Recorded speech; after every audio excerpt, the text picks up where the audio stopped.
दोस्तों स्वागत है आपका मेरे YouTube चैनल इंग्लिश बाबू पर। और आज मैं फिर हाजिर हूँ आपके साथ एक नई स्टोरी लेकर।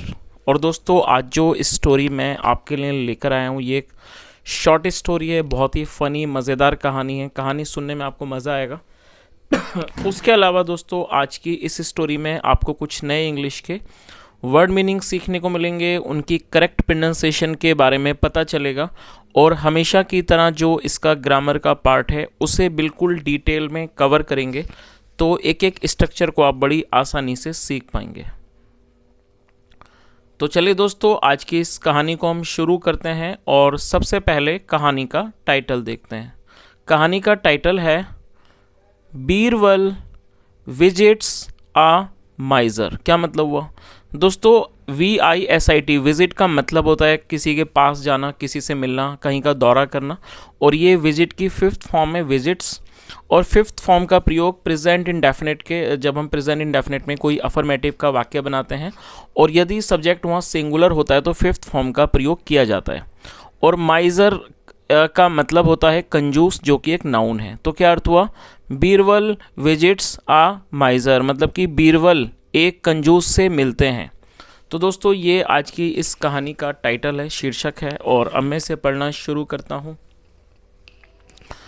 आपसे रिक्वेस्ट है आप कहानी को बिल्कुल ध्यान से सुने और यदि आज की कहानी में आपको कोई नया वर्ड या फिर ग्रामर का नया स्ट्रक्चर मिले तो आप उसे नोट ज़रूर करें। तो चलिए इसको शुरू करते हैं।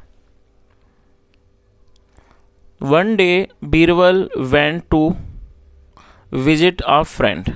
क्या मतलब हुआ दोस्तों? ये जो वाक्य है ये पास्ट इंडेफिनिट का अफर्मेटिव वाक्य है। और जब हम पास्ट इंडेफिनिट में कोई भी अफर्मेटिव का वाक्य बनाते हैं तो वहाँ वर्ब की सेकंड फॉर्म का प्रयोग किया जाता है। गो का मतलब जाना, सेकंड फॉर्म में वेंट। वन डे एक दिन, Birbal went to visit a friend, मतलब कि एक दिन Birbal went to visit a friend, मतलब एक दिन बीरबल एक दोस्त से मिलने गए। दोस्तों ये जो वाक्य है इस वाक्य में दो वर्ब का प्रयोग किया गया है वाक्यों को बनाने के लिए। तो आपको ये चीज़ याद रखनी है कि जब आप कोई भी ऐसा वाक्य बनाना चाहते हैं जहाँ पर दो वर्ब का प्रयोग करना चाहते हैं तो पहली वर्ब के बाद आपको टू लगाना है, जो कि एक कंजक्शन के रूप में काम करेगा। और टू के बाद हमेशा ही वर्ब की फर्स्ट फॉर्म का यूज़ किया जाता है। तो इस तरह से आप दो वर्ब को मिलाकर वाक्य को बना सकते हैं। तो क्या अर्थ हुआ? One day Birbal went to visit a friend, मतलब एक दिन बीरबल एक दोस्त से मिलने गए। His friend was a miser. दोस्तों ये जो वाक्य है ये सिंपल पास्ट का वाक्य है। सिंपल पास्ट का मतलब होता है जब हम पास्ट में कोई ऐसा वाक्य बनाते हैं जहाँ पर वॉज या वर्ब का प्रयोग हेल्पिंग वर्ब के रूप में किया जाता है, साथ में किसी भी नाउन या एडजेक्टिव को लेकर वाक्य बनाया जाता है। और यहाँ पर आपको इस चीज़ पर भी ध्यान देना है कि जब हम सिंपल प्रेजेंट या सिंपल पास्ट में कोई वाक्य बनाते हैं तो वहाँ पर कभी भी वर्ब का प्रयोग नहीं किया जाता है। तो इस तरह इन्हें, ये जो वाक्य है इनको नो एक्शन सेंटेंस भी कहा जाता है। His friend was a miser, मतलब कि उनका दोस्त कंजूस था। After talking for some time his friend brought two empty glasses and a pitcher full of milk. क्या मतलब हुआ? After talking for some time. दोस्तों टॉक मतलब बात करना और ये फोर्थ फॉर्म है। और यहाँ पर मैं आपको एक छोटी सी एक अच्छी नॉलेज की बात बताता हूँ। जब आप कोई भी वर्ब की फोर्थ फॉर्म का, जब आप आफ्टर, बिफोर या विदाउट का यूज़ करते हैं तो इसके बाद हमेशा ही वर्ब की फोर्थ फॉर्म का प्रयोग किया जाता है। तो आप इसको नोट कर लीजिए कि जब आप आफ्टर, बिफोर और विदाउट इन तीनों शब्दों के बाद किसी भी वर्ब का प्रयोग करेंगे तो आपको हमेशा ही वहाँ पर वर्ब की फोर्थ फॉर्म का प्रयोग करना होता है। तो क्या अर्थ हुआ? After talking for some time, मतलब कि कुछ समय बात करने के बाद, हिज फ्रेंड उनका दोस्त, ब्रॉट। दोस्तों ये भी पास्ट का अफर्मेटिव वाक्य है जहाँ सेकंड फॉर्म लगाई गई है। ब्रिंग का मतलब होता है लाना, second form brought, BROUGHT। His friend brought, उनका दोस्त लाया। टू एम्प्टी ग्लासेस, दो खाली ग्लास, एम्प्टी मतलब खाली, एंड अ पिचर, पिचर का मतलब सुराही, और एक सुराही, फुल ऑफ मिल्क, दूध से भरी हुई। तो इस पूरी लाइन का क्या अर्थ निकला? After talking for some time his friend brought two empty glasses and a pitcher full of milk, मतलब कुछ समय बात करने के बाद उनका दोस्त दो खाली ग्लास और एक सुराही, मतलब दूध से भरी हुई सुराही लाया। चलिए, और दोस्तों पिचर का मतलब सुराही होता है, आप इसे नोट कर लीजिए। आगे देखिए। He then filled one glass full to its brim with the milk. और दोस्तों ये भी पास्ट इंडेफिनिट का ही अफर्मेटिव वाक्य है। जो ज़्यादातर कहानियाँ होती हैं आप देखेंगे वो पास्ट इंडेफिनिट में ही बताई जाती हैं, जहाँ पर सेकंड फॉर्म का यूज़ किया जाता है। ही देन, फिर उसने, फिल्ड, फिल मतलब भरना, सेकंड फिल्ड, फिर उसने भर दिया, वन ग्लास, एक ग्लास को, full to its brim, brim का मतलब होता है बिल्कुल कोनों तक, फिर उसने एक ग्लास को बिल्कुल कोनों तक ऊपर तक भर दिया, विद द मिल्क, दूध से। आगे देखिए, तो इस पूरी लाइन का क्या अर्थ हुआ कि फिर उसने एक ग्लास को मतलब कि कोनों तक, ऊपर तक, कोनों तक उसको दूध से भर दिया। हाउएवर, हालांकि, he filled only half of the other glass with the milk. क्या अर्थ हुआ? हाउएवर मतलब कि हालांकि, he filled only half of the other glass with the milk, हालांकि उसने दूसरे ग्लास को दूध से सिर्फ आधा ही भरा। He filled only half of the other glass with the milk मतलब हालांकि उसने दूसरे ग्लास को सिर्फ मतलब कि दूध से सिर्फ आधा ही भरा। He gave the half filled glass of milk to Birbal and said. क्या अर्थ हुआ? और ये भी पास्ट का ही अफर्मेटिव वाक्य है। गिव का मतलब देना, सेकंड फॉर्म में gave. He gave the half filled glass of milk, और उसने दे दिया, क्या दे दिया? The half filled glass of milk मतलब आधा भरा हुआ दूध का गिलास दे दिया। किसे दे दिया? टू बीरबल, बीरबल को दिया। एंड सैड, और कहा, come and have some milk मतलब कि आओ। एंड हैव का मतलब ग्रहण करना, आओ। एंड हैव सम मिल्क मतलब आओ और थोड़ा दूध ग्रहण करो। It is good for our health, ये हमारे स्वास्थ्य के लिए अच्छा है। चलिए आगे देखिए,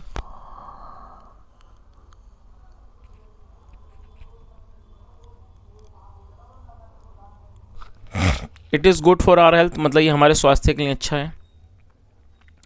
Birbal received his glass and observed his friend drinking the glass filled with milk in one gulp. क्या अर्थ हुआ?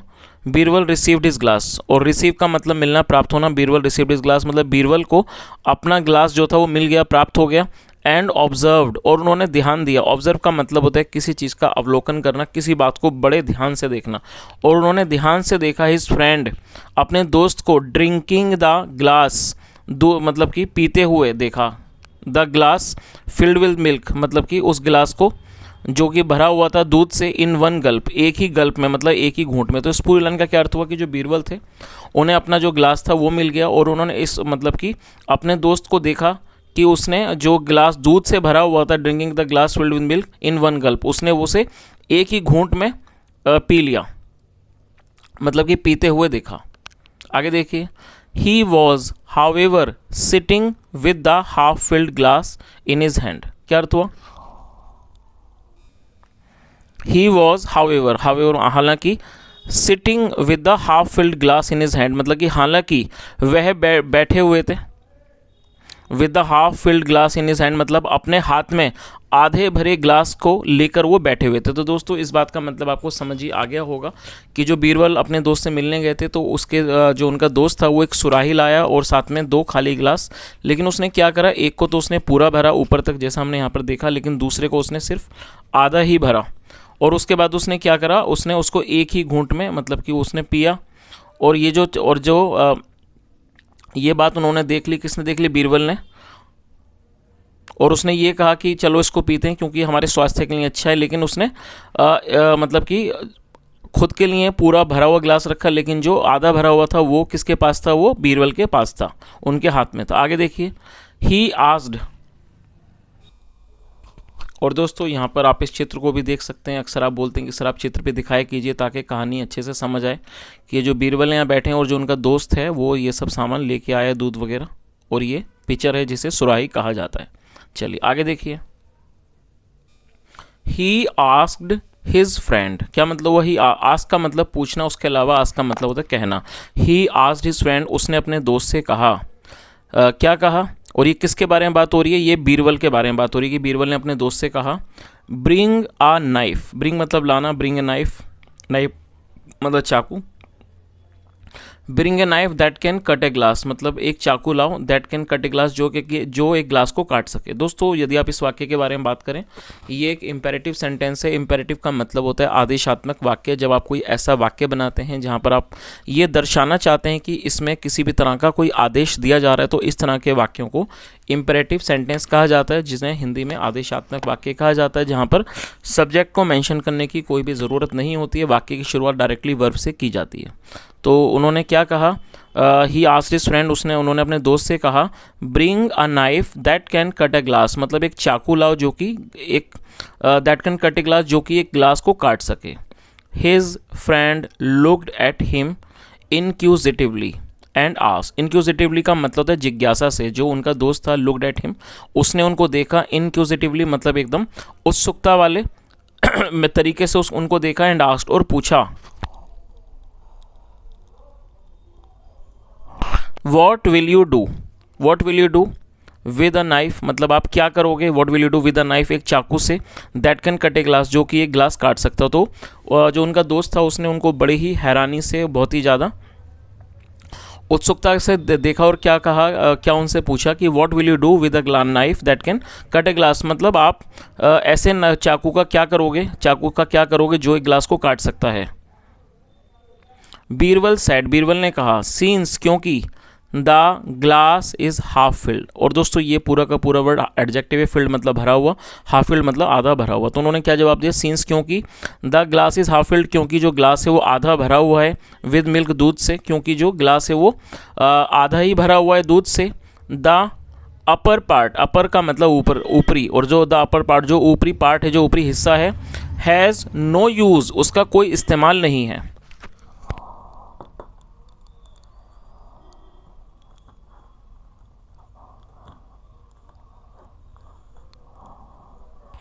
तो उन्होंने क्या जवाब दिया, सीन्स क्योंकि, the glass is half filled, क्योंकि जो ग्लास है वो आधा भरा हुआ है, विद मिल्क, दूध से।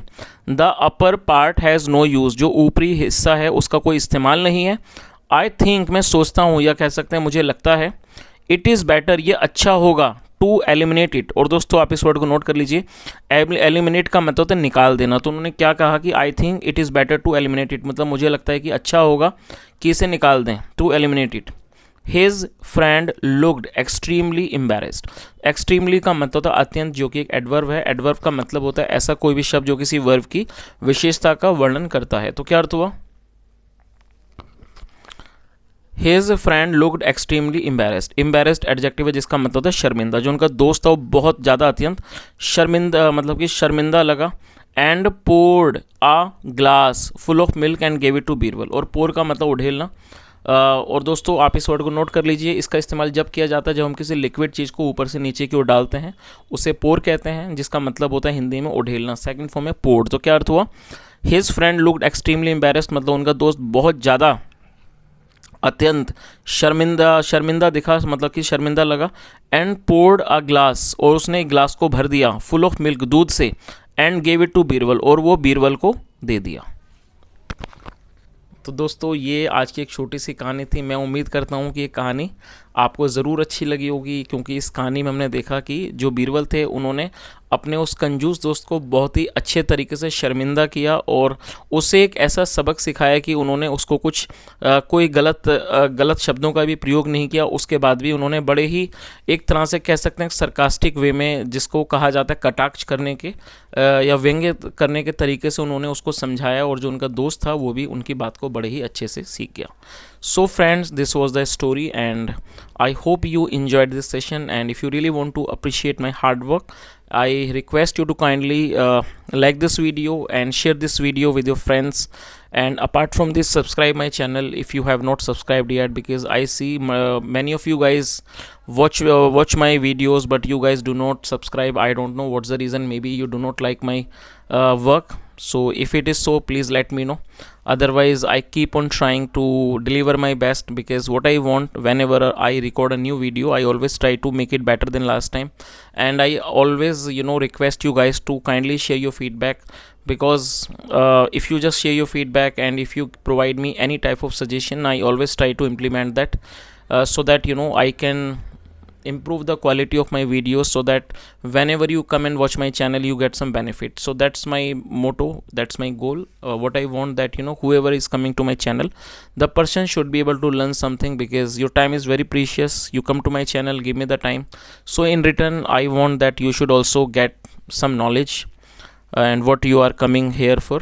And apart from this, if you have any suggestions, any feedback, you are most welcome. You can just give your suggestion, leave your feedback in the comment section. Thank you so much for listening. Have a nice day and bye.